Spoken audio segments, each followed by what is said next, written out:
शुरू करते हैं। पहला क्वेश्चन आपके सामने है। क्वेश्चन कहता है कि बाल विकास के क्षेत्र में हाल ही के सिद्धांत ये सुझावित करते हैं कि विकास प्रभावित होता है। अर्थात कहने का मतलब ये है कि जो रिसेंट थ्योरीज हैं किसकी, चाइल्ड डेवलपमेंट की, जो रिसेंट थ्योरीज हैं जो वर्तमान में चल रही हैं वो क्या मानती हैं कि विकास जो है, डेवलपमेंट किससे प्रभावित होता है। तो डेवलपमेंट आपका आनुवंशिकता से प्रभावित होता है। जी हाँ, बिल्कुल, जेनेटिक्स होता है।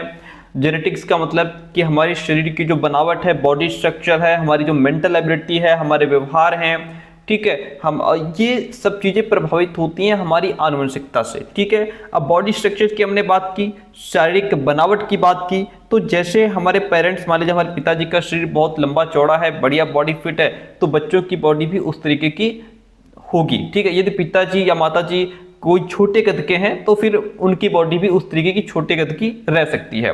तो ये गुण होते हैं आनुवंशिकता के। ठीक है, बिल्कुल, आनुवंशिकता का प्रभाव बच्चे के डेवलपमेंट पर पड़ता है। शिक्षा से भी विकास प्रभावित होता है, डेवलपमेंट एजुकेशन से भी प्रभावित होता है, और एजुकेशन तो बहुत इंपॉर्टेंट रोल प्ले करती है बच्चे के डेवलपमेंट में। ठीक है, जैसे बच्चे का social development, mental development, emotionally development, उसका मोरल डेवलपमेंट, इन सभी पर प्रभाव डालती है एजुकेशन। किस तरीके से, जैसे हमने कहा कि जो एजुकेशन है वो बच्चे के मस्तिष्क को भी प्रभावित करती है, यानी कि बच्चे के कॉग्निटिव डेवलपमेंट पर प्रभाव डालती है एजुकेशन। कैसे, अगर कोई बच्चा स्कूल में मैथ्स सीख रहा है, लैंग्वेज सीख रहा है, साइंस पढ़ रहा है, तो उसकी सोचने की, समझने की, एनालिसिस करने की क्षमता बढ़ जाती है। इससे उसका जो मस्तिष्क है वो उसका विकास बहुत अच्छे से और तेज होता है। सोशल डेवलपमेंट, जैसे बच्चा स्कूल में दूसरे बच्चों के साथ खेल रहा है, बात कर रहा है, ग्रुप में बैठ करके काम कर रहा है, इससे उसमें एक दूसरे का सहयोग करना और उसके अंदर सहनशीलता, लीडरशिप जैसे जो है कि क्वालिटीज डेवलप होती हैं। तो ये भी बच्चे के डेवलपमेंट में बहुत अच्छा प्रभाव डालता है। और हमने कहा कि जैसे एजुकेशन के माध्यम से बच्चे के अंदर नैतिक विकास भी होता है, मोरल डेवलपमेंट भी होता है। तो शिक्षा के माध्यम से ही बच्चे को सच्चाई क्या है और ईमानदारी क्या है, सहानुभूति क्या है, अनुशासन क्या है, ये सारी चीज़ें सिखाई जाती हैं, जिससे कि वो एक अच्छा इंसान बनता है। तो एजुकेशन हर तरीके से बच्चे के डेवलपमेंट पर बहुत ही पॉजिटिव इफेक्ट डालती है।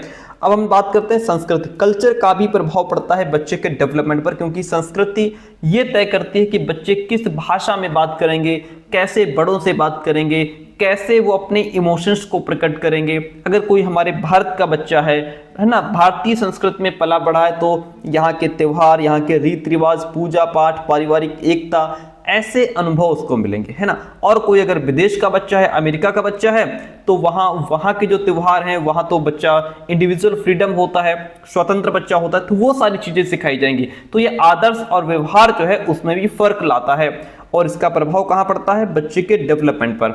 ठीक है, अब इसमें लास्ट है सामाजिक नीतियों से, यानी कि सोशल पॉलिसीज बच्चे के विकास को सीधे और गहराई से प्रभावित करती हैं। समाज की नीतियां, ये नीतियां सरकार या समाज के द्वारा जो बनाए गए नियम कानून हैं, योजनाएं हैं, सेवाएं होती हैं, जो बच्चों की शिक्षा कैसी रहेगी, उनका पोषण, उनकी सुरक्षा, स्वास्थ्य और उनके अधिकार, इन सब चीजों को सुनिश्चित करती हैं। तो ये सामाजिक नीतियां भी बच्चे के डेवलपमेंट पर प्रभाव डालती हैं। तो ये सारे ही पॉइंट यहाँ पे बच्चे के डेवलपमेंट पर प्रभाव डालते हैं, इसलिए सारे ऑप्शंस राइट हो जाएंगे। 1 2 3 4 सभी ऑप्शंस राइट हो जाते हैं। Option D is the right one the question. हम बढ़ते हैं नेक्स्ट प्रश्न की तरफ। अगला प्रश्न आपसे कहता है कि बच्चों का विकास किस प्रकार से होता है। डेवलपमेंट ऑफ चिल्ड्रन अकर्स, कैसे होता है विकास भाई? व्यवस्थित रूप से होता है, परंतु स्वाभाविक रूप से व्यक्तिगत होता है। बात तो ठीक लग रही है। अव्यवस्थित रूप में किसी विशेष पल में अचानक से उभर करके आता है, ये कौन सी बात हुई? ऐसा नहीं कि कल बच्चे को ये चीज नहीं पता थी, आज वो एकदम से सीख गया, है ना। कल इसके अंदर ये डेवलप नहीं था, आज एकदम से डेवलप हो गया, ऐसा नहीं है। अचानक से विकास नहीं होता, ठीक है। सडनली कुछ नहीं होता भाई बच्चे के अंदर, ये चीज हटा दो। पूरे विश्व में सभी बच्चों में एक समान दर से होता है, नहीं, पूरे विश्व में बच्चों में एक समान दर से विकास नहीं होता, क्योंकि सभी बच्चों का जो विकास है वो अलग अलग, ग्रोथ ऑफ रेट अलग अलग होती है, ठीक है। उनका जैसे प्रभाव पड़ता है उनकी आनुवंशिकता का, उनके न्यूट्रिशंस का, किस तरीके का भोजन वो कर रहे हैं, पोषण तत्व कैसे है ना, वहाँ का एटमॉस्फेयर कैसा है, उनकी संस्कृति कैसी है, शिक्षा कैसी है, इन सभी चीज़ों का प्रभाव पड़ता है भाई। इसीलिए ऐसा नहीं कि पूरे विश्व में जो रेट है ग्रोथ का वो सेम है, गलत है ये, ठीक है, ऐसा नहीं है।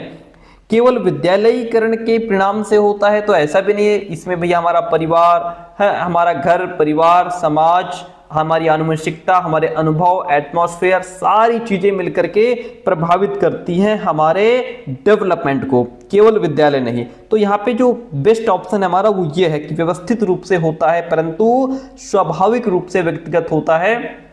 भाई देखिए, स्वाभाविक रूप से व्यक्तिगत का मतलब ये है कि देखिए सभी बच्चे क्या हैं कि पहले क्या करते हैं, पहले बैठना सीखते हैं, फिर घुटनों के बल चलना सीखते हैं, फिर खड़े होना सीखते हैं, उसके बाद चलना सीखते हैं, फिर दौड़ना सीखते हैं। ये एक पूरा क्या है, ये एक ऑर्डर मेंटेन होता है, ये एक ऑर्डर मेंटेन होता है। और स्वाभाविक रूप से व्यक्तिगत का मतलब ये है कि कोई बच्चा 8 से 10 महीने में जो है कि चल पड़ा है ना, कोई पता लगे 15 महीने में चल रहा है, कोई बच्चे 2-2 साल बाद जो है चलना सीख पाते हैं। तो ये जो है उनका वो इंडिविजुअल होता है, ये व्यक्तिगत होता है। इसीलिए option first is the right one in this question. ठीक है, यहां तक बात होती है क्लियर। ओके, आगे बढ़ते हैं। नेक्स्ट क्वेश्चन आपके सामने, अगला प्रश्न लीजिए। 3 नंबर क्वेश्चन क्या कहता है भाई, कहता है कि छोटे बच्चों में समाजीकरण का डैश प्राथमिक कारक संस्था है और डैश द्वितीयक कारक या फिर संस्था है। तो छोटे बच्चे अपना जो सोशलाइजेशन है, जो समाज के आचार व्यवहार, सभ्यता, संस्कृति, बोलचाल, ये सब चीजें कहाँ से सीखता है। तो छोटा बच्चा सबसे पहले ये सारी चीजें, बोलना चालना है ना, और समाज के नियम कायदे कानून, ये सारी चीजें सबसे पहले कहाँ सीखता है, परिवार में सीखता है। ठीक है, परिवार के बाद फिर वो कहाँ जाता है, परिवार यहाँ पे बच्चे के समाजीकरण में प्राथमिक भूमिका निभाता है। और फिर द्वितीय कारक कौन है, पुस्तकालय, लाइब्रेरी हो गया। ठीक है, सेकेंडरी कौन हो जाएगा, सेकेंडरी में स्कूल हो जाएगा, उसका लाइब्रेरी हो जाएगी, उसका टीवी हो जाएगा, मोबाइल फोन हो जाएगा, उसका फ्रेंड सर्कल हो जाएगा, ये सारे सेकेंडरी हो जाएंगे। ठीक है, तो यहाँ पे क्या होगा कि छोटे बच्चों में समाजीकरण का परिवार जो है वो प्राथमिक भूमिका निभाता है और पुस्तकालय द्वितीयक भूमिका निभाता है। इसलिए ऑप्शन यहाँ पे फर्स्ट राइट हो जाएगा। अभिभावकों का कार्यस्थल ये कोई मैटर नहीं करता, क्योंकि कहाँ पिताजी काम करते हैं, किस ऑफिस में काम करते हैं, विदेश में काम करते हैं, उससे बच्चों को मतलब नहीं है। ठीक है, संचार माध्यम हमारे सेकेंडरी हो जाएंगे, ये फर्स्ट में आएगा। कानून, धार्मिक संगठन, ये सब अलग अलग चीजें हैं। तो यहाँ पे संचार माध्यम ठीक तो है, लेकिन ये फिर पहले दिया गया है, और पर ये पहले आएगा क्या, पहले परिवार आएगा, इसलिए ये कट जाएगा। इसलिए option first is the right one in this question. अगला प्रश्न आपके सामने जीन पियाजे जी का क्वेश्चन है, और क्वेश्चन कहता क्या है कि जीन पियाजे के संज्ञानात्मक विकास के सिद्धांत के अनुसार अधिकांश बच्चे किस अवस्था में बीते हुए समय, वर्तमान और भविष्य के बारे में स्पष्ट रूप से समझ बना पाते हैं। देखिए, आपको पता है कि जीन पियाजे ने 4 संज्ञानात्मक अवस्थाएं बताई हैं, संज्ञानात्मक विकास की 4 अवस्थाएं बताई हैं। कौन कौन सी, ये चारों आपके सामने लिखी हैं। पहली है सेंसरी मोटर। सेंसरी मोटर का मतलब है यहाँ पे ये अवस्था आपकी चलेगी 0 से 2 साल। फिर आती है पूर्व संक्रियात्मक अवस्था, यानी कि प्री ऑपरेशनल स्टेज, ये आपकी कहाँ से कहाँ तक चलेगी, 2 से 7 साल तक। फिर मूर्त संक्रियात्मक अवस्था कहाँ से कहाँ तक चलेगी भाई, कॉन्क्रीट ऑपरेशनल स्टेज चलेगी आपकी 7 से 11 साल की। और फिर फॉर्मल ऑपरेशनल स्टेज चलेगी आपकी 11 से 15 साल की। तो अब इसमें जो कह रहा है कि अधिकांश बच्चे किस अवस्था में बीते हुए समय, जो समय बीत गया उसकी चीजें याद रख पाएंगे, वर्तमान को समझ पाएंगे, कल आने वाला भविष्य है उसके बारे में सोच बनाने लगते हैं। ये सब बच्चों के अंदर आएगा जब बच्चे कॉन्क्रीट ऑपरेशनल स्टेज में आ जाएंगे, मूर्त संक्रियात्मक अवस्था में आ जाएंगे। ठीक है, तो यहाँ पे ऑप्शन जो सी है वह राइट हो जाएगा। इसकी और भी बहुत सारी विशेषताएं हैं। ये अभी हमने आपको 2 दिन पहले जीन पियाजे का पूरा सिद्धांत, पूरी थ्योरी आपके सामने रखी है हमने, इसको बहुत डीप में समझाया हमने। नहीं देखा है तो वीडियो देखेगा। अच्छा, यहाँ पे हम आपको बताने जा रहे थे जो इसकी जो आंसर हमने दिया आपको अभी 7 से 11 साल का, उसकी और भी विशेषताएं होती हैं। क्या क्या उसमें बच्चा सीखता है, एक नज़र उस पर डाल लेते हैं। ये देखिए, ये है हमारी 7 से 11 साल की अवस्था, जिसको मूर्त संक्रियात्मक अवस्था या कॉन्क्रीट ऑपरेशनल स्टेज कहते हैं। बच्चे इस अवस्था तक समस्याओं के प्रति संवेदनशील और चिंतित होने लगते हैं। हालांकि चिंतन में अभी कोई क्रमबद्धता नहीं आती है, ठीक है। और इसमें मेन चीज़ क्या होती है, बच्चों में यहाँ पे कंजर्वेशन यानी कि संरक्षण का गुण आ जाता है। बालक तरल, लंबाई, भार इत्यादि के संरक्षण से संबंधित समस्याओं का समाधान करता पाया जाता है। जैसे बच्चे को ये तो पता हो जाता है कि मिट्टी का आकार बदल सकता है पर उसका आयतन नहीं बदलता। यानी कि यहाँ पहले बच्चे क्या समझ रहे थे, बच्चा ये समझ रहा था कि जो ग्लास पतला और लंबा है उसमें पानी ज़्यादा है। अब यहाँ पे बच्चा ये समझ जाएगा कि बर्तन बदल सकता है लेकिन जल की मात्रा उतनी ही रहेगी। ये चीज़ बच्चे के अंदर यहाँ पे आ जाती है। यहाँ बच्चा ये समझने लगता है कि 4 दूनी 8 तो फिर 2 चक्कू 8 के बराबर ही होगा। यहाँ बच्चे के अंदर क्लासिफिकेशन आ जाता है। बच्चा यहाँ पे चीज़ों को अलग अलग विशेषताओं के आधार पर उनको अलग अलग कर देता है। ये सारे गुण बच्चे में यहाँ पे आ जाते हैं। According to the question option number जो 3 है, सी है, वह राइट हो जाएगा। अगला प्रश्न लेते हैं। कहता है जीन पियाजे के सिद्धांत में चिंतन की बुनियादी निर्मितियों को किस रूप में जाना जाता है। देखिए, in Piaget's theory the basic building blocks of thinking are referred to as. सहज क्रियाएं, क्या ये चिंतन की बुनियादी बुनियाद हैं? नहीं, देखिए सहज क्रियाएं नहीं है। सहज क्रियाओं का मतलब ये होता है जो हमारी शारीरिक प्रतिक्रियाएं होती हैं, जैसे रोना, चूसना, है ना। ये मानसिक, ये क्या है, ये मानसिक चिंतन की संरचनाएं नहीं होती है, ठीक है। तो ये अलग हो जाएगा, ये नहीं है। स्कीमा, हाँ ये सही है। स्कीमा क्या है कि स्कीमा का मतलब होता क्या है, स्कीमा का मतलब जो चीज़, किसी चीज़ को लेकर के जो इन्फॉर्मेशन हमारे दिमाग में पहले से स्टोर है वो हमारी स्कीमा कहलाती है। स्कीमा हमारा राइट आंसर हो जाएगा। जीन पियाजे कहते हैं कि स्कीमा वो मेंटल स्ट्रक्चर है, मानसिक ढांचा होता है जिसके माध्यम से बच्चा कोई जानकारी को समझ पाता है, उसका वर्गीकरण कर पाता है और अपने एक्सपीरियंसेस को प्रोसेस करता है, वही स्कीमा है, ठीक है। जैसे बच्चे ने कुत्ते को देख करके कुत्ते के बारे में पहले उसने एक स्कीमा अपने अंदर तैयार कर लिया, ठीक है, कि कुत्ता ऐसे ऐसे होता है, कुत्ता उसकी 4 पैर, है ना, और कान होते हैं, पूंछ होती है, उस पे अंदर एक स्कीमा तैयार हो गया। वो जब नए जानवर को देखेगा तो पहली बार में कुत्ता ही बोल देगा, फिर बाद में वो उसमें अपना समायोजन और एसिमिलेशन, अकोमोडेशन दोनों प्रोसेस करेगा, तो वो अलग प्रोसेस है। वो सारी चीज़ें यहाँ पे स्कीमा के अंतर्गत आ जाती हैं, ठीक है। तो यहाँ पे ऑप्शन आपका जो बी है वह राइट हो जाएगा। इतनी बात क्लियर है। अगर यहाँ पे हम कोड्स की बात करें, संकेत की बात करें, तो संकेत जो है चिंतन की कोई मूल इकाई नहीं है। और अवधारणाओं की बात करें, कॉन्सेप्ट की बात करें, तो ये अवधारणाएं जो है वो स्कीमा जब डेवलप हो जाता है बच्चे के अंदर उसके बाद आती हैं। स्कीमा के डेवलप होने के बाद जब बच्चा एनालिसिस और क्लासिफिकेशन करना सीखता है तो वहाँ पे कॉन्सेप्ट आती हैं, ठीक है। ये स्कीमा से थोड़ा कॉम्प्लिकेटेड होता है। नेक्स्ट क्वेश्चन आपके सामने कहता है कि लेव वाइगोत्स्की के सिद्धांत के अनुसार डैश विकास को आकार देते हैं। अकॉर्डिंग टू लेव वाइगोत्स्कीज थ्योरी डैश शेप डेवलपमेंट, यहाँ पे डैश होना चाहिए, यहाँ पे भी डैश आएगा, ठीक है। 2 जगह फिल करना है आपको, एक तो यहाँ फिल करना है, एक वर्ड यहाँ फिल करना है, तब ये सेंटेंस पूरा होगा। अब ये कैसे होगा हिंदी में, लेव वाइगोत्स्की के सिद्धांत के अनुसार डैश विकास को डैश। अब यहाँ भी आपके एक वर्ड आएगा, यहाँ डैश होना चाहिए था, ठीक है। विकास को डैश आकार देते हैं। कौन विकास को आकार देता है?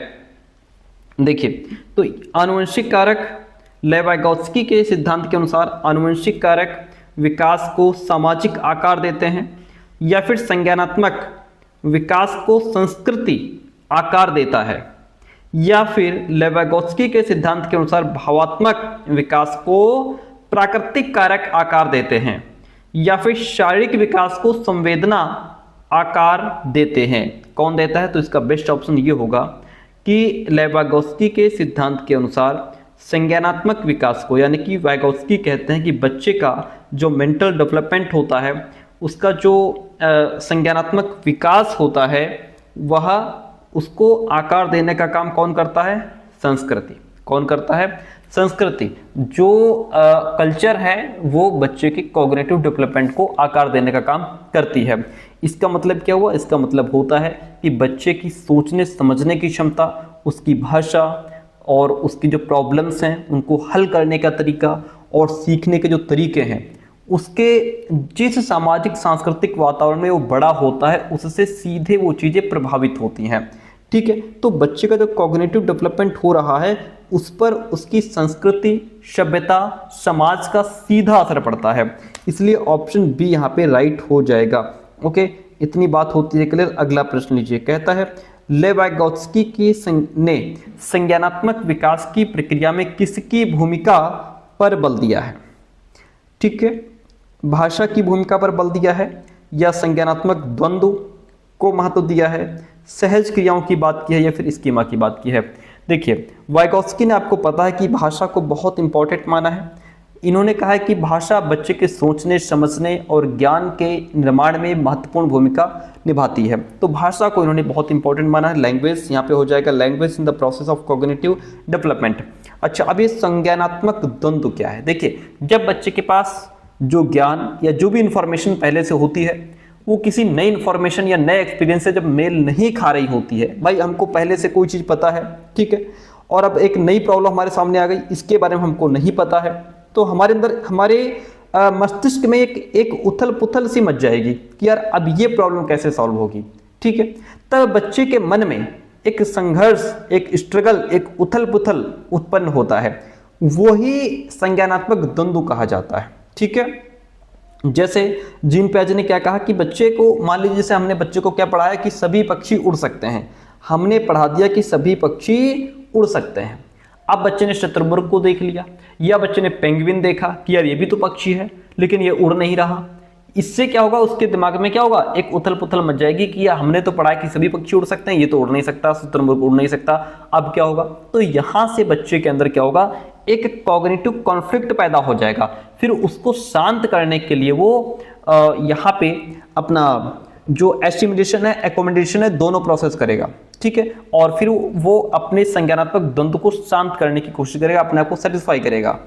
सहज क्रियाएं क्या होती हैं? सहज क्रियाएं वो होती हैं जो बच्चे अपने आप करते हैं, जैसे बिना बताए हंसना, रोना या किसी चीज को पकड़ना, वो होती हैं रिफ्लेक्सेस। स्कीमा यानी कि किसी चीज के प्रति हमारे अंदर जो पहले से इंफॉर्मेशन कलेक्ट है वो स्कीमा होती है। According to the question first option is the right one in this question.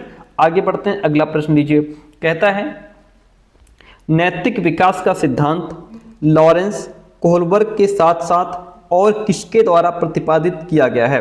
देखिए, नैतिक विकास का सिद्धांत, मोरल डेवलपमेंट थ्योरी, हमने लॉरेंस कोहलबर्ग की तो खूब पढ़ी है, लेकिन और भी किसी ने मोरल डेवलपमेंट थ्योरी दी है। किसने दी है? वो हैं हमारे जीन पियाजे। इन्होंने संज्ञानात्मक विकास का सिद्धांत तो दिया ही है, लेकिन मोरल डेवलपमेंट थ्योरी भी दी है, जिसमें इन्होंने 2 चरण बताए थे। कितने?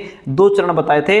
एक का नाम था हेटेरोनोमस मोरलिटी, दूसरा था ऑटोनोमस मोरलिटी, ठीक है। और इसी के बेस पे आगे चल करके लॉरेंस कोहलबर्ग ने इसी को आगे बढ़ाया और उन्होंने 3 लेवल और 6 स्टेजेस यानी कि 3 स्तर 6 चरण बताए थे।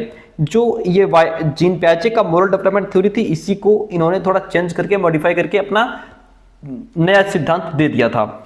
तो जीन पियाजे यहाँ पे according to the question right answer हो जाएंगे। लेवाइगोत्स्की ने सिद्धांत कौन सा दिया? इन्होंने सामाजिक सांस्कृतिक सिद्धांत दिया था। जेरोम ब्रूनर जो है, इन्होंने डिस्कवरी लर्निंग थ्योरी दी थी। बीएफ स्किनर जो है, ये तो व्यवहारवादी है ही, इन्होंने सक्रिय अनुबंधन सिद्धांत दिया था, ठीक है। तो according to the question Jean पियाजे राइट हो जाते हैं। और एक अध्यापक को अपनी डैश शिक्षण शास्त्रीय प्रविधियों के बारे में किस प्रकृति का होना चाहिए? देखिए, उसको रिजिड होना चाहिए, दृढ़ होना चाहिए अपनी शिक्षण शास्त्रीय प्रविधियों के प्रति, यानी कि जो टीचिंग मेथड वो अपनाते चले आ रहे हैं वही अपनाएंगे, चाहे बच्चे के समझ में आए, चाहे खोपड़ी के ऊपर से निकल जाए, डजंट मैटर। क्या इस प्रकार से उनको पढ़ाना चाहिए, रिजिड उनकी होनी चाहिए, या फिर उनका जो टीचिंग मेथड है वो फ्लेक्सिबल होना चाहिए? नहीं, सॉरी, गैर लचीला लिखा है, इनफ्लेक्सिबल। वही बात कि हम बदलेंगे नहीं, चाहे बच्चे के समझ में आए चाहे ना आए। या फिर उनके जो टीचिंग मेथड्स हैं वो लचीले होने चाहिए, फ्लेक्सिबल होने चाहिए, जो बच्चा जैसा है उसके हिसाब से हम अपने टीचिंग मेथड में परिवर्तन कर लेंगे। एक तरीके से समझ में नहीं आ रहा, दूसरा तरीका अपनाएंगे, तीसरा अपनाएंगे, चौथा अपनाएंगे, इस तरीके से होना चाहिए। या फिर इग्नोरेंट होना चाहिए, अनजान बिल्कुल, जिससे बच्चे को, जिसके बारे में बच्चा कुछ जानता ही ना हो। कैसा होना चाहिए? अब आप कहेंगे सर यहाँ पे लचीला होना चाहिए, फ्लेक्सिबल होना चाहिए, ऐसा ऐसी शिक्षण शास्त्रीय प्रविधियों का प्रयोग होना चाहिए जो बच्चे के लिए फ्लेक्सिबल हो। बच्चे को समझ में नहीं आ रहा है, दूसरा तरीका अपनाओ, तीसरा अपनाओ, है ना।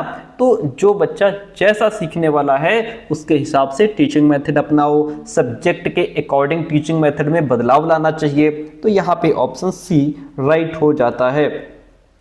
बुद्धि लब्धि IQ परीक्षणों की आलोचना प्रायः क्यों की जाती है? जो IQ टेस्ट हैं इनमें आलोचना होती है, इनकी क्यों होती है?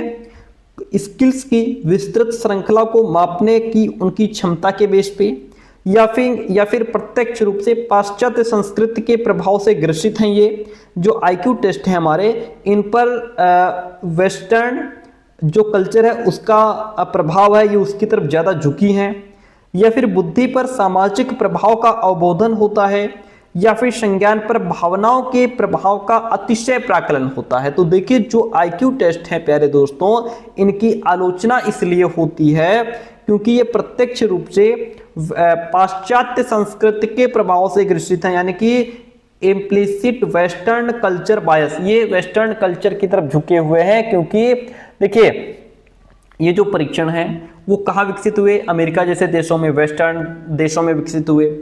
तो इनका जो मटेरियल था, बच्चों की बुद्धि लब्धि को मापने का जो मटेरियल था, जो वहाँ की लैंग्वेज थी, जो कॉन्टेक्स्ट थे, जो कॉन्सेप्ट्स थे, उनकी संस्कृति पर आधारित होती हैं, है ना। जैसे अमेरिका जैसे देश हो गए, उनकी संस्कृति पर आधारित होते हैं। इसलिए जब इनका प्रयोग हमारे भारत जैसे देशों में या और एशियाई देशों में होता है तो वे वहाँ के जो लोकल बच्चे होते हैं, स्थानीय बच्चे होते हैं, उनकी वास्तविक बुद्धि या क्षमता को ये सही रूप से नहीं माप पाते, क्योंकि इनको तैयार ही वेस्टर्न कल्चर के हिसाब से किया गया है। तो अब हमारे यहाँ बच्चा दूसरे तरीके का बच्चा है, या यूं कहें कि थोड़ा फर्क होता है, तो ये एग्जैक्ट उसको माप नहीं पाते, इसलिए इनकी आलोचना होती है।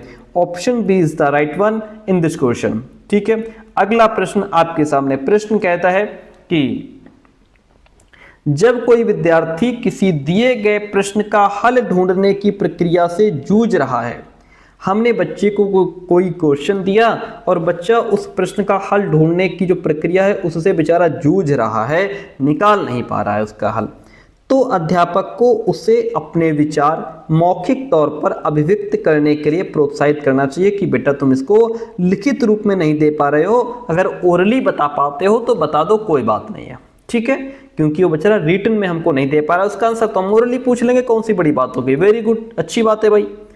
अधिगम तब अधिक प्रभावशाली होता है जब अध्यापक विद्यार्थियों से सफलता की कम से कम अपेक्षा रखते हैं। नहीं, हम बच्चों से कम अपेक्षा नहीं, हम बच्चों से एक एवरेज रूप में ज़्यादा से ज़्यादा उनसे अपेक्षा रखेंगे कि बच्चे हमारे बेहतर कर जाएंगे। बच्चे सीखने वाले हैं, बच्चे ज्ञान के निर्माता हैं, बच्चे एक्सप्लोर करते हैं, बच्चों के अंदर एक जो है कि बहुत प्रतिभाशाली बच्चे हैं, या उनके अंदर एक प्रतिभा होती है सीखने की, तो इसलिए हम कम से कम उनको नहीं आंकेंगे।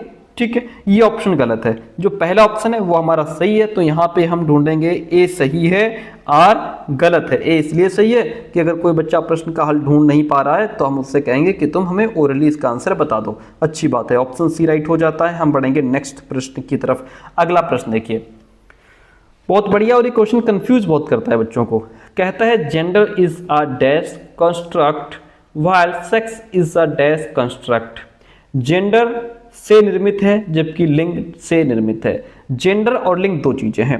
जेंडर बनाता है समाज, ये समाज के द्वारा निर्मित है, और लिंग की अगर बात करें तो इसको बनाता है, ये होता है बायोलॉजिकल।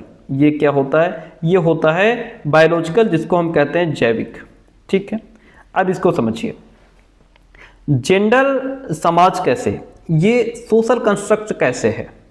सोशल कंस्ट्रक्ट ऐसे है कि जब एक, क्योंकि समाज यहाँ पे लड़के और लड़की की भूमिका तय कर देता है।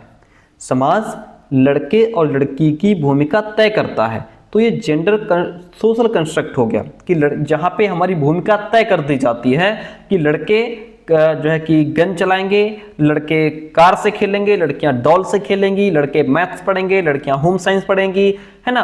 तो इस तरीके से जब हमारी भूमिकाओं को तय किया जाता है उसको जेंडर कहते हैं। तो जेंडर जो है ये सामाजिक कंस्ट्रक्ट है। कैसा है? सामाजिक कंस्ट्रक्ट।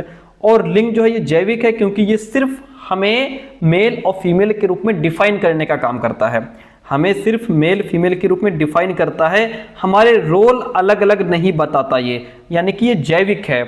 हम किस रूप में धरती पर आए हैं ये सिर्फ उसको डिफाइन करता है, हम किस रूप में धरती पे आए हैं उसी को डिफाइन करता है। ये हमारी भूमिका अलग नहीं करता कि तुम लड़के हो तुम ये करोगे वो करोगे, वो समाज का काम है, वो हमें समाज बताता है, तो वो सामाजिक हो गया। आई बात समझ में? जेंडर जो है ये सामाजिक निर्मित है, इसको समाज ने बनाया है, क्योंकि जेंडर जो है इसमें हमारा रोल तय कर दिया जाता है।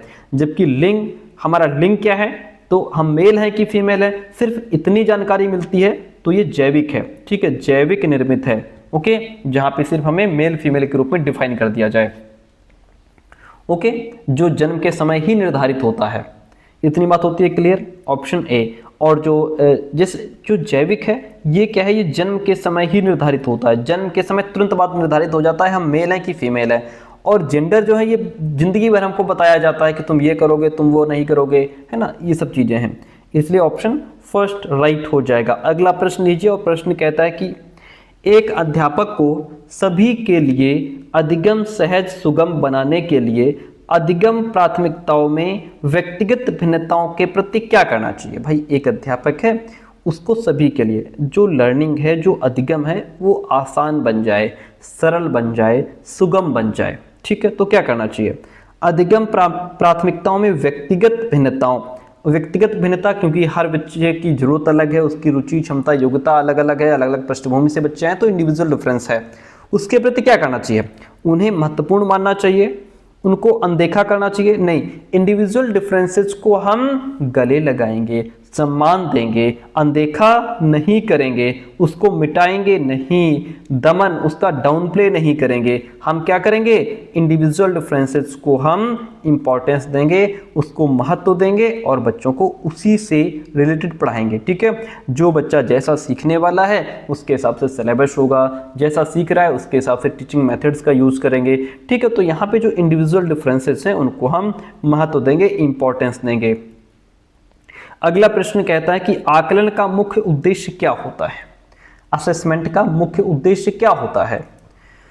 विद्यार्थियों के अंकों की व्यापकता का पता लगाना, या फिर विद्यार्थियों के सीखने की प्रगति के प्रति समझ बनाना कि विद्यार्थी कैसे सीख रहे हैं, या फिर संभाव्य असफल और सफल विद्यार्थियों की पहचान की जाए इससे, या विद्यार्थियों को सिर्फ ग्रेड मान देना, assign grades to the students. देखिए यहाँ पे आपको बताएं कि आकलन जो होता है, असेसमेंट, इसका मुख्य उद्देश्य होता है विद्यार्थियों के सीखने की प्रोग्रेस कैसी है, बच्चे कैसे सीख रहे हैं, जो प्रोग्रेस हो रही है उसके प्रति हम समझ बना पाएँ, हम समझ पाएँ कि स्टूडेंट्स की लर्निंग प्रोसेस कैसी चल रही है। केवल अंक देना या ग्रेड करना ये असेसमेंट का काम नहीं है, बल्कि ये जानना होता है कि विद्यार्थी क्या, कितना और कैसे सीख रहा है, ये हमें पता चलना चाहिए आकलन के माध्यम से। आकलन से टीचर को यह पता चलता है कि किस क्षेत्र में विद्यार्थी को सहायता या मार्गदर्शन की आवश्यकता है और किस क्षेत्र में वो अपने आप कर ले जाएगा, कौन सा टॉपिक उसके लिए कठिन रहेगा जिसमें हमको हेल्प करनी पड़ेगी, कौन सा टॉपिक है वो अपने आप कर लेगा। ये जो है कि शिक्षण को सुधारने में भी काम आता है और व्यक्तिगत आवश्यकताओं के अनुसार ढालने में भी हेल्प करता है। मान लीजिए यहाँ पे अगर मैं एक एग्जांपल दूं आपको, तो अगर कोई बालक मैथ्स में बार बार गलती कर रहा है तो आकलन से ये समझ बनती है कि उसे किस टॉपिक में कठिनाई है, किस एक्सरसाइज में कठिनाई आ रही है, कौन से सवालों या किस तरीके के सवाल नहीं लगा पा रहा है और फिर उसको कैसे सुलझाया जाए, उसकी प्रॉब्लम को कैसे वो सीखे। अगर कोई बालक लगातार प्रोग्रेस कर रहा है, सफल हो रहा है, तो टीचर उसकी पावर क्या है, उसका इंटरेस्ट किस में है, उसके आगे का प्लान बना सकता है कि ये बच्चा बहुत तेज है तो इसको आगे क्या सिखाया जाए। ये सारी चीजें तय होती हैं आकलन से। अगला प्रश्न लीजिए, बहुत बढ़िया प्रश्न कहता है, क्या कहता है कि निम्नलिखित में से कौन सी प्रविधि विद्यार्थियों में समालोचनात्मक चिंतन को प्रोत्साहित कर सकती है, यानी कि बच्चों के अंदर क्रिटिकल थिंकिंग कैसे डेवलप होगी। प्रश्नों का तुरंत उत्तर देने के लिए कहें कि देखो अगर तुम प्रश्नों का उत्तर तुरंत दे दोगे तो तुम क्रिएटिव, तो तुम्हारे अंदर क्रिटिकल थिंकिंग है, क्या इससे कुछ प्रभाव पड़ेगा? मुझे तो नहीं लगता। विद्यार्थियों को विमर्श हेतु समय देना, giving time to students for discussion. अगर हम बच्चों को किसी टॉपिक पर डिस्कशन के लिए टाइम देते हैं तो उससे उनके अंदर क्रिटिकल थिंकिंग आ सकती है, बिल्कुल आ सकती है, मुझे लगता है ठीक है। विद्यार्थियों से बंद अंत वाले प्रश्न पूछना, यानी कि close ended questions to students, या फिर विद्यार्थियों में परस्पर अंतः क्रिया को निरुत्साहित, नहीं, अंतः क्रिया को हम प्रोत्साहित करेंगे, इनकरेज करेंगे, डिस्करेज नहीं करेंगे। तो प्यारे दोस्तों, राइट आंसर क्या होगा कि हम बच्चों को अगर डिस्कशन के लिए टाइम देते हैं तो बच्चों के अंदर क्या होगा? क्रिटिकल थिंकिंग डेवलप होगी। जब हम बालक को किसी टॉपिक पर सोचने, डिस्कशन करने और अपने थॉट्स को साझा करने का समय देते हैं तो वो गहराई से सोचते हैं और दूसरे के दृष्टिकोण को, उसके पर्सपेक्टिव्स को समझते हैं, उनके विचारों को सुनते हैं, ठीक है, जिससे उनके अंदर भी कुछ नए नए आइडियाज़ आते हैं। इससे क्या होता है? बच्चे के अंदर क्रिटिकल थिंकिंग डेवलप होती है और यही आंसर हमारा राइट भी हो जाता है। सुविधा वंचित समूहों से संबंध रखने वाले विद्यार्थियों के समावेशन में निम्नलिखित में से किसके द्वारा अवरोध उत्पन्न होता है? सुविधा से वंचित समूह से संबंध रखने वाले बालक, ऐसे बालक जो पहले ही सुविधाओं से वंचित रह गए हैं, ठीक है, उनके समावेशन में किसके द्वारा अवरोध उत्पन्न होता है? सुविधा से वंचित का मतलब क्या है? सुविधा वंचित समूह से संबंध रखने वाले विद्यार्थी कौन होते हैं? पहले तो ये समझ लो, फिर इसका आंसर करो। सुविधा वंचित समूहों से संबंध रखने वाले विद्यार्थी वो होते हैं जो समाज के ऐसे वर्गों से आते हैं जिन्हें सामाजिक या आर्थिक तौर पर, या जो शैक्षिक रूप से, जिनको यानी कि जो शिक्षा तक नहीं पहुंच पाए, या जो सांस्कृतिक रूप से पिछड़े माने जाते हैं, जिन्हें जीवन की जो मूलभूत संसाधन है वहां तक वो नहीं पहुंच पाए। तो ये विद्यार्थी जो है शिक्षा प्राप्त करने में कई प्रकार की बाधाएं या चुनौतियां इनके सामने आ जाती हैं। जैसे हमने कहा कि ऐसे बच्चे आर्थिक रूप से पिछड़े होते हैं। अब सर आर्थिक रूप से कैसे पिछड़े होते हैं? देखिए, जिनके परिवार की आर्थिक स्थिति कमज़ोर होती है, पढ़ने के लिए जो है किताबें नहीं खरीद पाते, स्कूल ड्रेस नहीं खरीद पाते, या स्कूल तक पहुंचने के लिए उनके पास संसाधन नहीं है, खेतों में काम करने वाले गरीब किसान के बच्चे लगभग आर्थिक रूप से कमज़ोर होते हैं, ठीक है। हालांकि अब तो सब जो है कि समर्थ ही हो गए। अगर हम कहें कि ऐसे बच्चे सामाजिक रूप से पिछड़े होते हैं, सामाजिक रूप से का मतलब है कि समाज की ऐसी जातियां या वर्ग जो लंबे समय से भेदभाव और सामाजिक बहिष्कार का शिकार हो रहे हैं, कि समाज ने उसका बहिष्कार कर दिया, उनको अपने साथ उठने बैठने नहीं देते, तो ऐसे बच्चों में आत्मविश्वास की कमी हो जाती है। उनके साथ भेदभाव का अनुभव उनको होता है कि हमारे साथ देखिए भेदभाव किया गया है। तो ऐसे बच्चे स्कूलों में उपेक्षा बेचारे झेलते हैं ना, जैसे SC ST OBC हो गया है ना, इनको ऐसे सुविधा वंचित समूहों में ही रखा जाता है। या जो बेचारे जैसे शारीरिक या मानसिक रूप से दिव्यांग विद्यार्थी हो गए, है ना, और जिनके साथ जैसे जो लैंगिक भेदभाव, विशेष रूप से लड़कियां जो कई बार पारिवारिक या सामाजिक कारणों से स्कूल नहीं भेजी जाती, या ट्रांसजेंडर विद्यार्थी जिन्हें समाज एक्सेप्ट नहीं करता, या जो बेचारे अनाथ बच्चे हैं, बेघर हैं, या हिंसा से प्रभावित बच्चे हुए हैं, तो ऐसे बच्चे सुविधाओं से वंचित समूह से संबंध रखने वाले विद्यार्थी होते हैं। अब इनको आपको क्लास में कैसे समावेशन में निम्नलिखित में से किसके द्वारा इनको अवरोध उत्पन्न होता है? रूढ़िबद्ध और स्थापित धारणाओं की वजह से, बाल केंद्रित उपागम की वजह से, रचनात्मक आकलन की वजह से, व्यक्तिगत भिन्नताओं का ध्यान रखते हुए। देखिए, आपको बता दें कि सुविधा वंचित समूहों के विद्यार्थियों के समावेशन में सबसे बड़ा जो अवरोध है वो क्या है? वो है रूढ़िवादी सोच और स्थापित धारणाएं, यानी कि पूर्वाग्रह। जैसे ये मान लेना कि गरीब या पिछड़े वर्ग के बच्चे पढ़ाई में अच्छे नहीं हो सकते। एक तो वो ऑलरेडी बेचारे कमज़ोर हैं, सुविधाओं से वंचित रहे हैं, स्कूल आए और फिर हम स्कूल में भी वही चीज़ मान रहे हैं, तो उनको इन सब चीज़ों का सामना करना पड़ रहा है, तो ये उनके लिए अवरोध हो जाएगा। ये सोच लेना कि लड़कियां केवल कुछ खास विषय में ही अच्छी होती हैं, या जाति, धर्म, भाषा या उनके पहनावे के आधार पर विद्यार्थियों को हम कम आके, ठीक है, कम आंकना, किसी को कम समझना, कम आंकना, है ना, और तो उनके साथ भेदभाव करना, तो ये स्थापित धारणाएं हो जाएंगी। इससे विद्यार्थियों का आत्मविश्वास कमजोर हो जाता है, उन्हें मुख्य धारा से अलग थलग कर दिया जाता है। बाकी जैसे बाल केंद्रित उपागम, चाइल्ड सेंट्रिक अप्रोच, ये क्या है? ये तो बच्चों की जरूरतों के अनुसार शिक्षा देने की एक सकारात्मक विधि है, समावेशन में सहायक है, ये अच्छी बात है, ठीक है। और दूसरा है रचनात्मक आकलन, ये विद्यार्थियों की जो अनेक क्षमताएं हैं उनको समझने और उन्हें इनकरेज करने का तरीका है, ना कि अवरोध भी नहीं है, ये अच्छी चीज है। व्यक्तिगत विभिन्नताओं को ध्यान रखना, ये तो समावेशी शिक्षा का मूल सिद्धांत है, जिससे सभी बच्चों को समान अवसर मिलता है। सारे ऑप्शन ठीक है, लेकिन यहाँ पे ये जो चीज है, धारणाएं, स्थापित धारणाएं, उनके प्रति रूढ़िबद्धता, ये उनके लिए अवरोध उत्पन्न होगा, ठीक है। ऑप्शन फर्स्ट राइट हो जाएगा। हमने आपको समझा दिया कि सुविधा वंचित समूह बच्चे कैसे होते हैं, और ताकि आप नेक्स्ट क्वेश्चन में समझाना ना पड़े। अगला प्रश्न आपका कहता है डिस्ग्राफिया प्रत्यक्ष रूप से किस कौशल में चुनौती का कारण देता है? Dysgraphia poses direct challenges in which skill. देखिए डिस्ग्राफिया, ग्राफिया मैंने आपको कहा था, ग्राफिया से याद रखिएगा, ग्राफ कैसे बनता है, ऐसे, यानी कि लिखने से संबंधित होता है ये।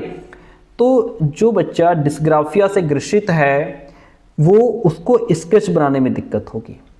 डिस्ग्राफिया क्या है? डिस्ग्राफिया एक न्यूरोलॉजिकल विकार होता है। कैसा विकार? न्यूरोलॉजिकल होता है, जो व्यक्ति की लिखने की क्षमता को प्रभावित करता है। इसमें कोई भी व्यक्ति या बालक को हाथ से लिखने में, उसको चित्र बनाने में, उसको स्केच बनाने में, या फिर साफ सुथरे अक्षरों में लिखने में कठिनाई होती है। ऐसे बच्चे अगर लिखेंगे तो शब्दों के बीच में जो स्पेस रहता है, कहीं तो कम कर देंगे, कहीं ज़्यादा कर देंगे, राइटिंग ऐसी होगी खुद के समझ में ना आए, ठीक है, और ऊपर नीचे लिख देंगे तो, और लिखते समय स्पेलिंग्स मिस्टेक कर देंगे, तो इन बच्चों को लिखने में दिक्कत होती है, ठीक है। स्केच बनाना यहाँ पे आपका राइट आंसर हो जाएगा। इतनी बात होती है क्लियर? आगे बढ़ें, ठीक है। अगला प्रश्न है हमारा 18 नंबर क्वेश्चन, कहता है दृष्टिबाधित विद्यार्थियों को सहजता के साथ शामिल करने के लिए अध्यापक को क्या करना चाहिए? सहजता के साथ शामिल करने के लिए, ताकि बच्चा फील करे कि यहाँ पे मेरा भी इम्पोर्टेंस है, मैं भी यहाँ के लिए ठीक हूँ, है ना। तो यहाँ बच्चे को सहजता देने के लिए देखिए, जितनी अधिक संभव हो सके अधिक से अधिक सूचनाएं ब्लैक बोर्ड पर लिखनी चाहिए। भैया एक बात बताओ, वो बेचारा दृष्टिबाधित है ना, उसको दिखाई वैसे भी नहीं दे रहा है, और तुम उस पर सूचनाएं ब्लैक बोर्ड पर लिखे जा रहे हो, तो उसके लिए क्या मतलब बनता है? कोई मतलब नहीं। फर्स्ट ऑप्शन काट दो, ये उसके लिए सहज नहीं होगा। कक्षा में सहायक उपकरणों का प्रयोग बाधित करना चाहिए। नहीं भाई, जो दृष्टिबाधित बच्चों को, ऐसे उपकरण जो दृष्टिबाधित बच्चों को सहायता करें, वो उनके लिए लाना चाहिए, ना कि उनको क्लास से रिस्ट्रिक्ट करना चाहिए या फिर क्लास में बाधित करना नहीं चाहिए। ऐसे ही तो उपकरण उसको चाहिए, है ना, पढ़ने के लिए। लिखित सूचनाओं को मौखिक रूप से संप्रेषित करना चाहिए। ये बात हमको ठीक लग रही है कि जो सूचनाएं, जो भी बात लिखी है, जो टॉपिक लिखा है, वो अगर आप बोल करके समझा देंगे तो दृष्टिबाधित बच्चा समझ लेगा, क्योंकि वो देख तो पा नहीं रहा है, कानों से सुन ही लेगा, ठीक है। तो ऑप्शन सी ठीक लग रहा है। इन विद्यार्थियों को केवल बहुत ही सरल से काम देना चाहिए। ऐसी जरूरत नहीं है कि बहुत सरल काम दो, इनके लिए जो चीज़ें ठीक हैं दृष्टिबाधित के लिए, ब्रेल लिपि वगैरह, वो सब देते रहो तो बच्चे सीख जाते हैं। Option C is the right one in this question. हम बढ़ेंगे नेक्स्ट प्रश्न की तरफ। नेक्स्ट प्रश्न हमसे कहता है स्वलीनता विकार से जूझते विद्यार्थियों की प्रातिनिधिक पहचान विशेषता निम्नलिखित में से क्या है? स्वलीनता विकार से जूझ रहा विद्यार्थी है, ASD से जूझ रहा है, ASD से जूझ रहा है, हमने आपको खूब पढ़ाया है, ठीक है। ASD से जूझने वाले जो विद्यार्थी होते हैं, इनको कम्युनिकेशन में दिक्कत होती है, लैंग्वेज में दिक्कत रहती है, समाज के लोगों के साथ बेचारे सहभागी नहीं बन पाते, किसी भी काम को बार बार रिपीट करते रहते हैं, आई टू आई कांटेक्ट करने में दिक्कत होती है, और ASD वालों को अपनी बात को शुरू कैसे करना है, ख़त्म कैसे करना है, कंटिन्यू कैसे करना है, इन सब चीज़ों में दिक्कत रहती है। तो कुल मिलाकर के यहाँ पे बच्चों को क्या रहेगा? अवरुद्ध संप्रेषण कौशल। मैंने कहा ना, इनको कम्युनिकेशन में दिक्कत रहती है, बात करने में दिक्कत रहती है, और ASD वाले बच्चे बार बार अपनी बात को दोहराते भी हैं, ठीक है। आवेगशीलता जो है ये ADHD की विशेषता है, किसकी? ADHD की, ठीक है। इतनी बात होती है क्लियर। ऑप्शन सी होता है राइट। हम बढ़ते हैं नेक्स्ट प्रश्न की तरफ। बच्चों में प्रतिभाशीलता किस प्रकार से परिलक्षित होती है? Giftedness in children is characterized by, देखिए प्रतिभाशीलता क्या है? प्रतिभाशीलता का मतलब होता है कि किसी बच्चे में एवरेज से कहीं अधिक बौद्धिक क्षमता, जितनी एवरेज बच्चों की हम लोगों की होती है उससे प्रतिभाशाली बच्चे में बहुत अधिक बौद्धिक क्षमता होना, उसके अंदर क्रिएटिविटी बहुत होती है, वो किसी चीज़ को सीखता बहुत जल्दी है, प्रॉब्लम्स को हल करने की उसकी बहुत अच्छी योग्यता होती है, या यूँ कहें कि असाधारण योग्यता होती है प्रॉब्लम को सॉल्व करने की। ठीक, तो ये कह रहा है कि बच्चों में प्रतिभाशीलता किस प्रकार से परिलक्षित होती है। बुद्धि का निम्न स्तर नहीं भाई, इनके पास बुद्धि का निम्न स्तर नहीं, बुद्धि का हाई स्तर होता है, लो नहीं होता, काट दो। बोधगम्यता का उच्च स्तर, ये तो हमको ठीक लग रहा है। कार्यों को आसानी से छोड़ते नहीं हैं, ये किसी भी काम को यूं ही नहीं छोड़ देते जब तक इनकी कवरेज से बाहर ही ना हो, रेंज से बाहर ना हो।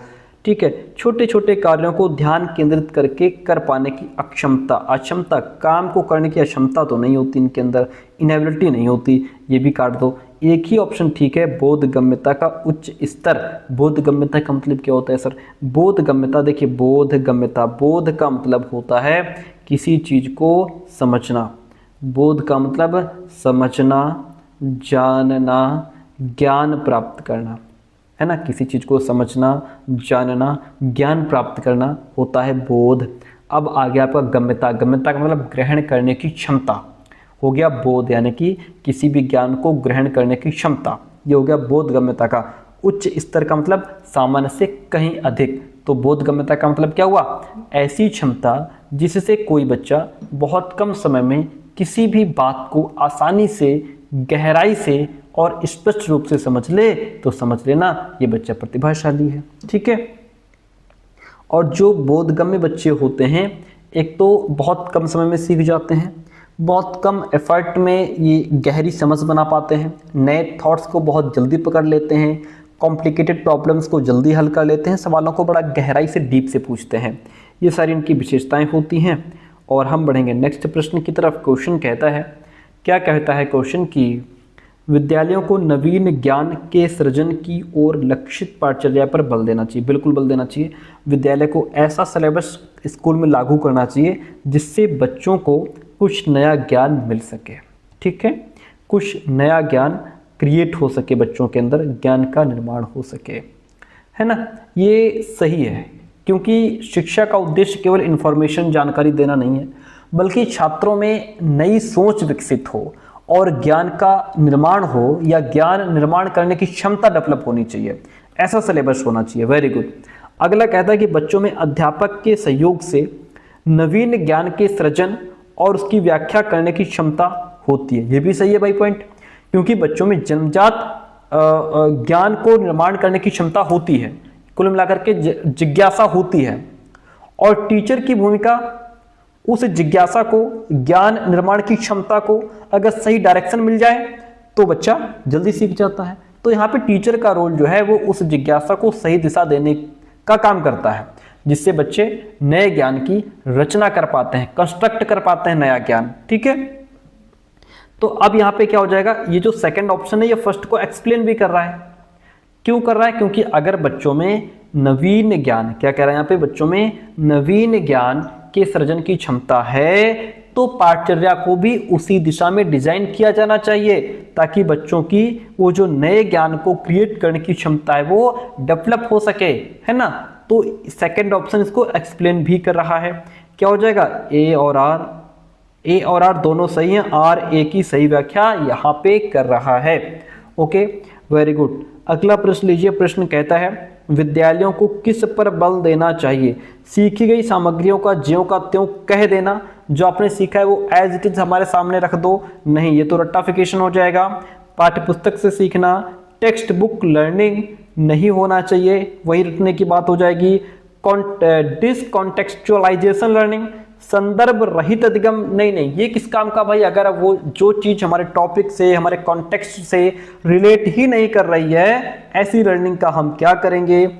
हाँ, कंस्ट्रक्टिव लर्निंग होना चाहिए, रचनात्मक अधिगम पर बल देना चाहिए। ठीक है, रचनात्मक अधिगम का मतलब सर यहाँ पे क्या है, रचनात्मक अधिगम का मतलब है ऐसे सीखना या फिर ऐसा सीखना जिसमें बच्चा खुद सोचता है, नए नए विचार लाता है, चीज़ों को अपने तरीके से समझता है और फिर अपने तरीके से करता है, वो होती है कंस्ट्रक्टिव लर्निंग, है ना। यहाँ पे बच्चा सिर्फ रटता नहीं है, सोचता है, क्यों हुआ, कैसे हुआ, जो सीखा है उसे अलग अलग तरीके से इस्तेमाल करता है, नए तरीके से क्वेश्चंस का आंसर ढूंढने का प्रयास करता है। कोई काम या कोई किसी प्रश्न का सॉल्यूशन किताब से नहीं, अपने एक्सपीरियंसेस के बेस पे, अपने थॉट्स के माध्यम से उसको हल भी करता है। तो जहां बच्चा सोचकर समझकर कुछ नया करके सीखे, वो कंस्ट्रक्टिव लर्निंग होती है। विद्यालय को इस पर बल देना चाहिए, जोर देना चाहिए। क्वेश्चन कहता है प्रेरक अधिगम परिवेश सृजित करने के लिए क्या महत्वपूर्ण है। प्रेरक अधिगम परिवेश का मतलब क्या होता है? प्रेरक अधिगम परिवेश का मतलब होता है ऐसा माहौल जहां बच्चे सीखने के लिए उत्साहित हों, प्रेरित हों, है ना। तो प्रेरक अधिगम परिवेश सृजित करने के लिए क्या महत्वपूर्ण है? स्व अधिगम के लिए अवसरों को कम कर देना, यानी कि खुद सीखने के लिए अवसर कम कर देंगे हम, नहीं, सेल्फ लर्निंग के लिए अवसरों को बढ़ाएंगे, मिनिमाइज नहीं करेंगे, अपॉर्चुनिटीज को बढ़ाएंगे, ठीक है। स्व आकलन, हाँ, खुद के आकलन, सेल्फ असेसमेंट को हम चांस देंगे, स्व आकलन के लिए अवसर देना, ठीक है। विद्यार्थियों में प्रतियोगी भावना को बढ़ावा देना, हम कभी भी कंपटीशन को बढ़ावा नहीं देंगे। मानकीकृत पाठचर्या का अनुसरण, सबके लिए एक ही पैटर्न फॉलो करना, एक ही सिलेबस देना, सभी को एक ही डंडे से आंकना, वो गलत बात है, ठीक है। बेस्ट ऑप्शन क्या हो जाएगा?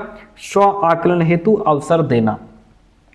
क्या हो जाएगा? स्व आकलन हेतु खुद के आकलन के लिए अवसर देंगे, यानी कि जब बच्चों को खुद का अपना मूल्यांकन करने का मौका मिलता है तो वो अपनी कमजोरी, अपनी ताकत को पहचानते हैं, बेहतर सीखने की कोशिश करते हैं। और जब बच्चा सेल्फ असेसमेंट करता है, खुद का आकलन करता है, तो उसका जो वो आत्मनिर्भर बनता है, बच्चा जिम्मेदारी से सीखता है, उसका कॉन्फिडेंस लेवल मजबूत हो जाता है। इसलिए बी ऑप्शन यहाँ पे राइट हो जाएगा। अगला प्रश्न हमसे कहता है अध्यापक को चाहिए कि वह विद्यार्थियों को योग्यता का सत्व संबंधी परिप्रेक्ष्य विकसित करने के लिए प्रोत्साहित करें। अब ये सत्व संबंधी परिप्रेक्ष्य क्या होता है? सत्व संबंधी परिप्रेक्ष्य, जिसको हम कहते हैं इंटिटी व्यू ऑफ एबिलिटी, इसको इंग्लिश में कहते हैं इंटिटी व्यू ऑफ एबिलिटी। इसका मतलब ये होता है, इसकी मान्यता ये है कि योग्यता जन्मजात होती है और स्थायी रहती है, अर्थात इसे बदला नहीं जा सकता, इसे सुधारा नहीं जा सकता, ठीक है। क्या होता है कि अध्यापक को चाहिए कि विद्यार्थियों को योग्यता का सत्व संबंधी परिप्रेक्ष्य विकसित करने के लिए प्रोत्साहित करें, यानी कि हम ये बच्चों से कह दें कि देखिए तुम्हारे अंदर जो योग्यता है वो जन्मजात है और ये स्थायी रहेगी, इसे हम बदल नहीं सकते, सुधार नहीं सकते। इसका मतलब ये हुआ कि बच्चा नया ज्ञान ग्रहण नहीं कर सकता, नई चीज़ों को सीख नहीं सकता, नई स्किल को नहीं सीख सकता, तो ये तो गलत बात है ना। ऐसा नहीं है, हम बच्चों को इसके लिए अभी आगे समझाते हैं। नेक्स्ट स्टेप कहता है योग्यता का अस्तित्व संबंधी परिप्रेक्ष्य विद्यार्थियों को अधिक प्रभावशाली तरीके से सीखने के लिए अभिप्रेरित करता है। नहीं भाई, जब ऐसी सोच वाले जो विद्यार्थी होते हैं वो अक्सर प्रयास करने से ही बचते हैं। अगर हमने ये कह दिया कि आपके अंदर एंटिटी व्यू ऑफ एबिलिटी है, यानी कि जो योग्यता है वो जन्मजात है और ये स्थायी रहेगी, है ना, इसे हम बदल नहीं सकते, हम तुम्हारे अंदर कुछ सुधार ला नहीं सकते, तो इससे बच्चा बेचारा डीमोटिवेट हो जाएगा, है ना, और वो प्रयास करना ही छोड़ देगा। और अगर फेल हुआ है तो बड़ा जल्दी वो उसको लगेगा कि अब मेरे बस की नहीं, वो दोबारा एफर्ट भी नहीं करेगा, क्योंकि उसके अंदर ये बैठ गया है कि उसके अंदर इंटिटी व्यू ऑफ एबिलिटी है, यानी कि सोचने समझने की क्षमता उसकी लिमिटेड है, योग्यता उसकी जन्मजात है, ठीक है।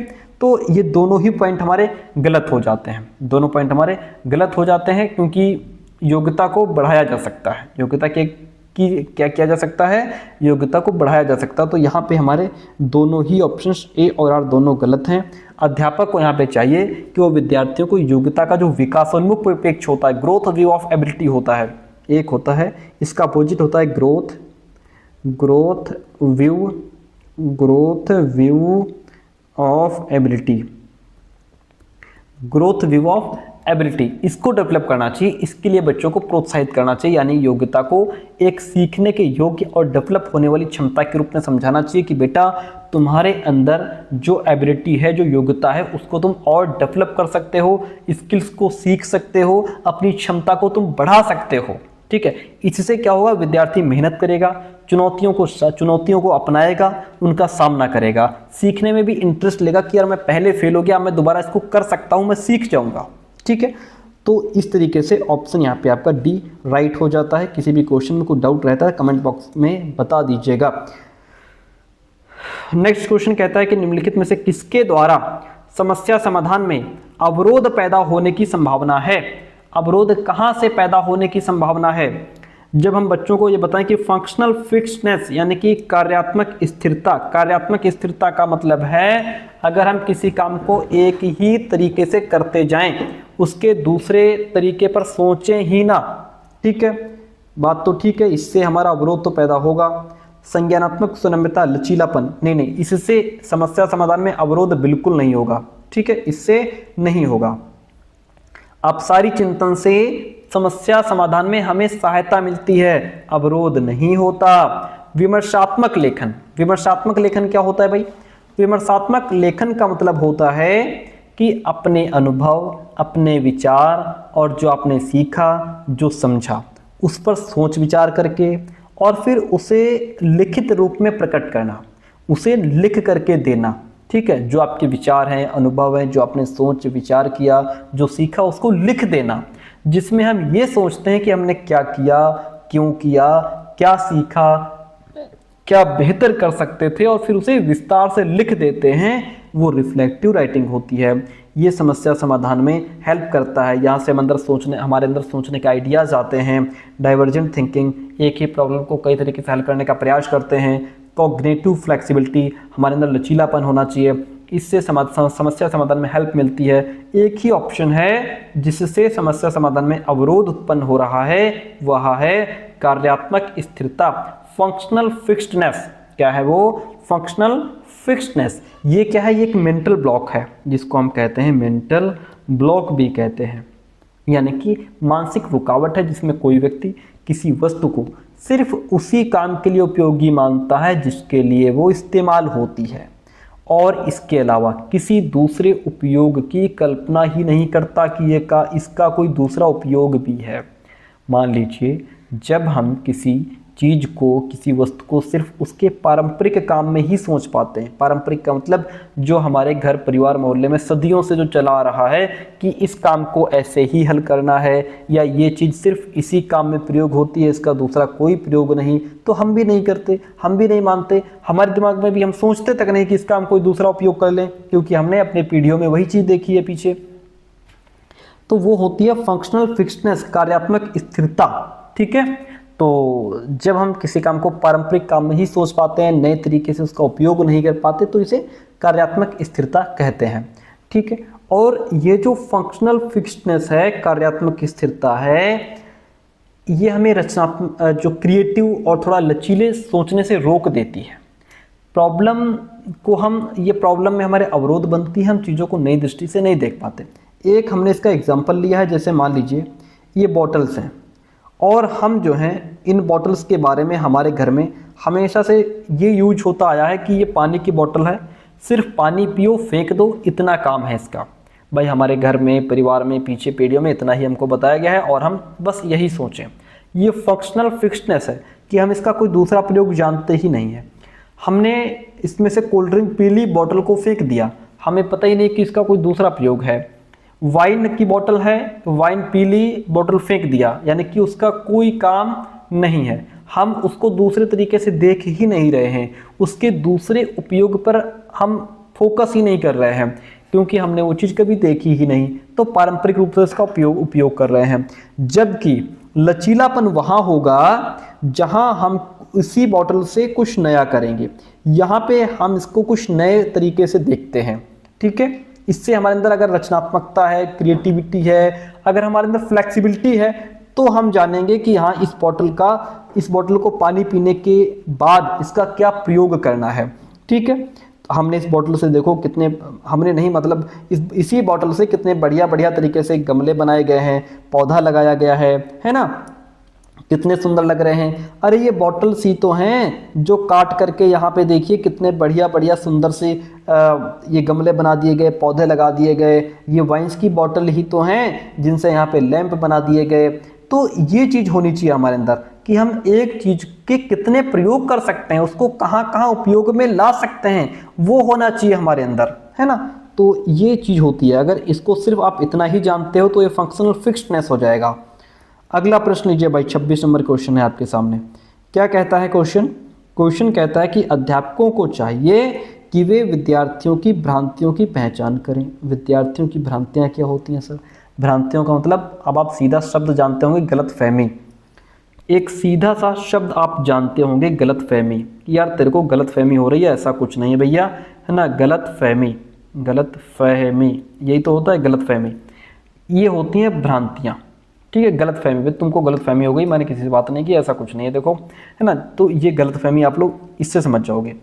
तो अध्यापकों को चाहिए कि वे विद्यार्थियों की जो भ्रांतियाँ हैं, जो गलतफहमी है, उसकी पहचान करें कि आखिर बच्चे को क्या गलतफहमी हुई है, और उनको अनदेखी करने की बजाय उन पर चर्चा करें। और अगर बच्चे को किसी बात को लेकर कोई भ्रांति है, कोई मिसकॉन्सेप्शन है, भ्रांति है, कोई गलतफहमी है, तो उसको नज़रअंदाज ना करें, उस पर चर्चा करें, ताकि बच्चे के अंदर वो गलतफहमी दूर हो सके। जैसे हम लोग अपने दोस्तों के साथ करते हैं कि भैया तुम्हारी गलतफहमी को दूर करने के लिए हम ये कर सकते हैं, है ना, करना चाहिए, ठीक है।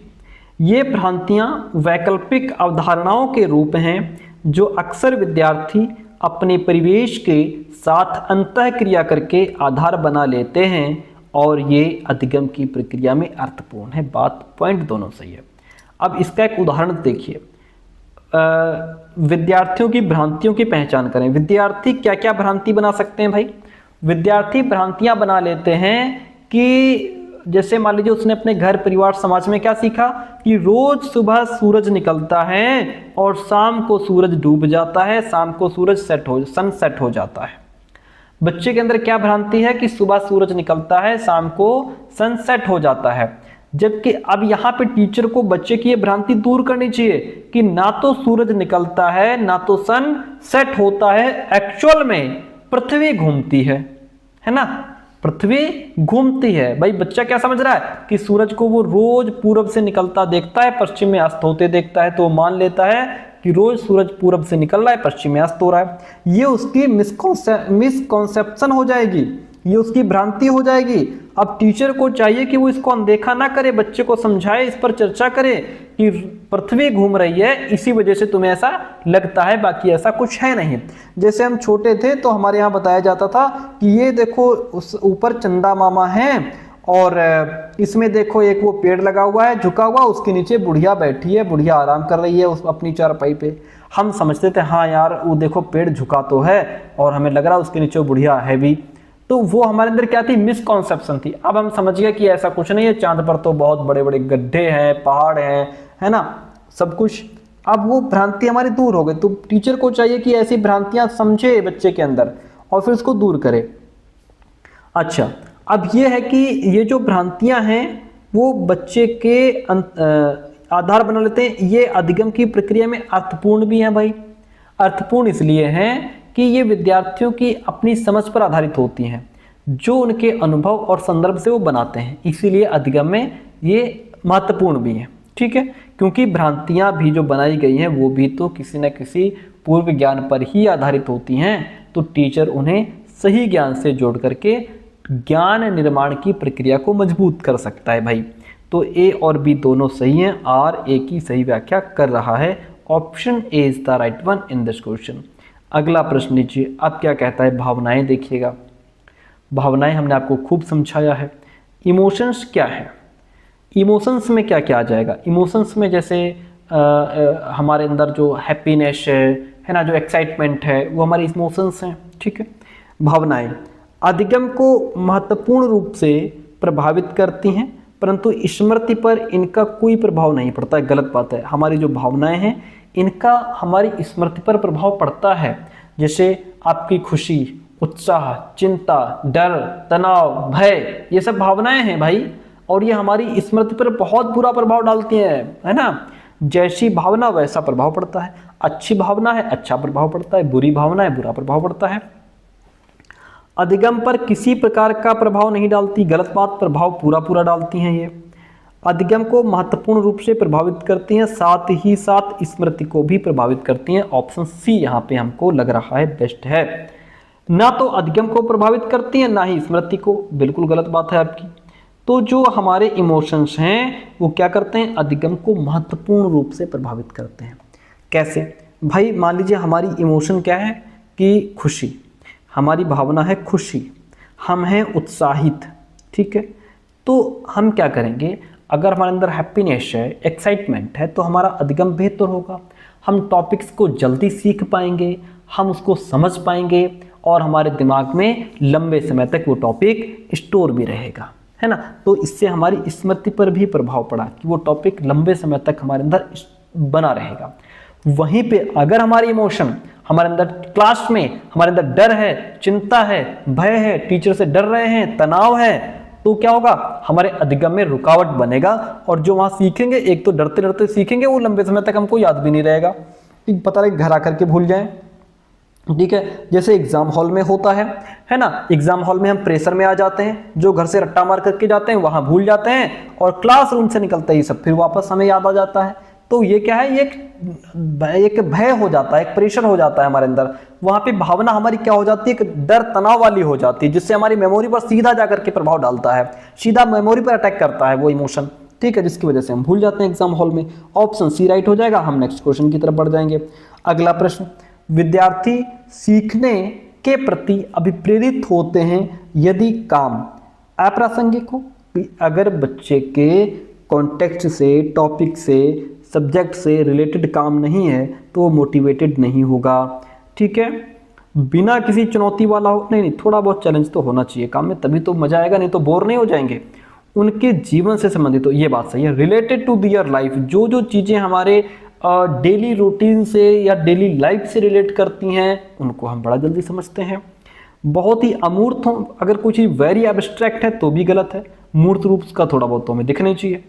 तो ये चीज़ है ऑप्शन सी, उनके जीवन से संबंधित हो। जब कोई काम बालक के अनुभव, उसके इंटरेस्ट या जीवन की वास्तविक परिस्थितियों से जुड़ा होता है तो वो उससे अपने आप को जुड़ा हुआ महसूस करते हैं, अपने आप को उससे रिलेट कर पाते हैं, जोड़ पाते हैं। और ये जो रिलेशन है ये उन्हें अंदरूनी रूप से, जिसको हम इंट्रिंसिकली मोटिवेटेड कहते हैं, अंदरूनी से, अंदर से प्रेरित करता है, जिससे सीखना और ज़्यादा प्रभावित हो जाता है। अगला प्रश्न लीजिए, बढ़िया प्रश्न है। विद्यार्थियों के अधिगम को सहज सुगम बनाने के लिए अध्यापक को क्या करना चाहिए। भाई बच्चों का अधिगम बढ़िया हो जाए, बच्चे बढ़िया से सीख जाएं, तो अध्यापक को यहाँ पे क्या करना चाहिए, विद्यार्थियों के पूर्व ज्ञान को अनदेखा कभी नहीं करेंगे, इग्नोर नहीं करेंगे। वाक्य विन्यास और संरचना स्पष्ट नहीं करनी चाहिए, गलत बात, हमें पूरा क्लियरिफाई करना चाहिए। ठीक है, गलत हो जाएगा। अधिगम के अति सामान्यीकरण और निस्तारण को कम करना चाहिए, ये भी पॉइंट ठीक नहीं है कि मिनिमाइज जनरलाइजेशन, अति सामान्यीकरण को आप मिनिमाइज कर दें, ये गलत बात है, मिनिमाइज नहीं करेंगे हम। विषय से संबंधित जो शब्द जाल है उसके प्रयोग से हम बचना चाहिए, ये बात तो ठीक लग रही है हमको। यहाँ से अधिगम को सहज सुगम बनाने के लिए अध्यापक को हमें ये काम करना है। इसका मतलब ये है कि जैसे ये कह रहा है कि विषय से संबंधित जो शब्द जाल है उसके प्रयोग से बचना चाहिए। अब सर ये सब्जेक्ट जार्गन्स क्या होते हैं, जैसे हमने कहा, मान लीजिए साइंस की क्लास चल रही है और हमने कहा कि प्लांट सेल वॉल कोई टॉपिक आ गया, मान लीजिए यहाँ पे टॉपिक आ गया प्लांट सेल वॉल आ गया, ठीक है, ये टॉपिक आ गया। अब प्लांट सेल वॉल हम कहेंगे तो बच्चों को जल्दी समझ नहीं आएगा, ये शब्द जाल है, इसको हमें विधिवत समझाना होगा कि पौधे की कोशिका की बाहरी परत की बात करेंगे हम, ठीक है, तो बच्चा समझ जाएगा। इसकी जगह पे हम साइंस में अगर शब्द यूज करते हैं मेयोसिस, क्या यूज कर दें, अगर हम मेयोसिस शब्द यूज कर दें, ये क्या है, ये शब्द जाल है, कठिन शब्द है बच्चों के लिए। इसकी जगह पे हम क्या यूज कर सकते हैं, कोशिका विभाजन की एक प्रक्रिया, ठीक है। अब जैसे मैथ्स में हम बच्चों के लिए क्या यूज करते हैं, जैसे मान लीजिए हमने कह दिया ट्रिग्नोमेट्री पढ़ाएंगे हमने कह दिया ट्रिगोनोमेट्री, यही तो होता है ट्रिग्नोमेट्री, जिसको हम त्रिकोणमिति कहते हैं। तो अगर हम टेक्नोमेट्री की बात करें तो बच्चा बड़ा थोड़ा डर सा उसके अंदर आ जाता है। यहीं पर हम अगर इसको ऐसे कह दें कि त्रिकोण के कोणों का अध्ययन, है ना। अब जैसे ये क्या है, ये ट्रिगोनोमेट्री क्या है, ये शब्द जाल है। और यहीं पर अगर हम बात करें समीकरण की, यहीं पर हम बात करें समीकरण की, इक्वेशन, ये शब्द जाल हो जाएगा। इसकी जगह पे हम क्या यूज कर सकते हैं, गणितीय वाक्य जिसमें बराबरी होती है ना। तो ये क्या है, ये शब्द जाल है। ऐसे शब्दों से हमको क्या करना चाहिए, ऐसे शब्दों के प्रयोग से बचना चाहिए। या अगर आप ऐसे शब्द यूज कर रहे हैं तो प्रॉपर उसका अर्थ बच्चों को बता दो। इससे उनका जो अधिगम है वो सहज हो जाएगा, सरल हो जाएगा। अधिगम को सरल करने के लिए हम विद्यार्थियों के पूर्व ज्ञान को कभी अनदेखा नहीं करेंगे, उनको साथ में लेकर के चलेंगे, वाक्य विन्यास संरचना सब क्लैरिफाई करेंगे। अति सामान्यकरण भी ठीक नहीं है। बेस्ट ऑप्शन आपका डी हो जाएगा। कठिन कठिन शब्दों से हम क्लास में जो है बचेंगे, बच्चों को उनका विधिवत आंसर और विधिवत जो डिटेल होगा वो समझाएंगे बच्चों को। कह रहा है कि निम्नलिखित में से किसके द्वारा अधिगम में बाधा उत्पन्न होती है। देखिए कैसे अधिगम में बाधा उत्पन्न होती, भाई पहले पढ़ाए गए विषय से ज्ञान को संबंधित करना, इससे बाधा कभी उत्पन्न नहीं होती कि हमने जो पहले पढ़ा दिया उससे हम ज्ञान को रिलेट ना करें। इससे तो और उनका अधिगम सहज सरल हो जाता है भाई। विद्यालयी संस्कृत से विमुखता का भाव, ये तो हमको ठीक लग रहा है कि अगर विद्यालयी संस्कृत से बालक विमुख हो जाता है तो इससे उसके अधिगम में बाधा उत्पन्न होगी, ऐसा हमको लग रहा है। बाकी ऑप्शन देख लेते हैं। बहुसंवेदी उपागम का क्रियान्वयन, नहीं, जहां हम अपना एक से अधिक इंद्रियों का प्रयोग करते हैं वो अधिगम हमारे लिए सहज सरल हो जाता है। रचनावाद पर आधारित शिक्षण प्रविधियों का प्रयोग तो हमको हमेशा करना ही चाहिए, ये भी ठीक है। बस ये चीज़ जो है ये अधिगम में बाधा उत्पन्न करती है। अब सर हमको समझाइए कि विद्यालयी संस्कृत से विमुखता का मतलब क्या है। देखिए जब विद्यार्थी स्कूल के माहौल या वहाँ के तरीक़ों को अपनाने से या समझने में उनको रुचि नहीं रखता, इंटरेस्ट नहीं रखता, वो स्कूल के नियम कायदे कानून वहाँ का व्यवहार उनको सीखने के तरीके से अपने आप को जोड़ नहीं पाता, स्कूल के नियम कानून कायदों से अपने आप को नहीं जोड़ पाता, तो असहज महसूस करता है। इसी को कहते हैं कि वहाँ की संस्कृत से बच्चा विमुख हो गया, है ना। यहाँ पे विद्यार्थियों को सीखने में इंटरेस्ट कम हो जाता है, पढ़ाई से वो कटने लगते हैं या उनका मन स्कूल में कम लगता है और सीखने में बाधा महसूस करते हैं। तो यहाँ पे option B is the right one in this question. प्यारे दोस्तों कैसे रही क्लास ये आप कमेंट करके जरूर बताएंगे। And thank you so much. मिलते हैं बहुत जल्दी नेक्स्ट क्लास में। कल भी आपको डेली शाम को 6 बजे 6 PM पे इसी तरीके से PYQ डिस्कस करते हुए हम मिलेंगे, ठीक है।